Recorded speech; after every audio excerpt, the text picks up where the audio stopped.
இரவும் அல்லாத பகலும் அல்லாத பொழுதுகளுன்னோடு கழியுமா?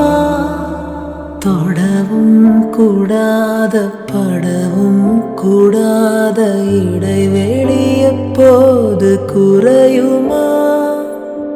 உன்னை அன்றி வேறொரு நினைவில்லையே, இனி எந்த ஊனுயிர் எனதில்லையே, தடையில்லை சாவிலுமே.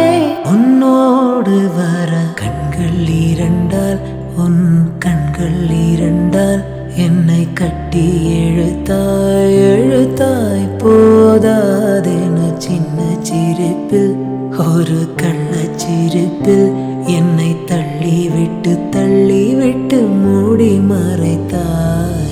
பேச எண்ணி சில நாள் அருகில் வருவே, பின்பு பார்வை போதும் என நான் நினைத்தே நகர்வேனே மாற்றி. கண்கள் இரண்டால், உன் கண்கள் இரண்டால் என்னை கட்டி எழுத்தாய் எழுத்தாய் போதாதே.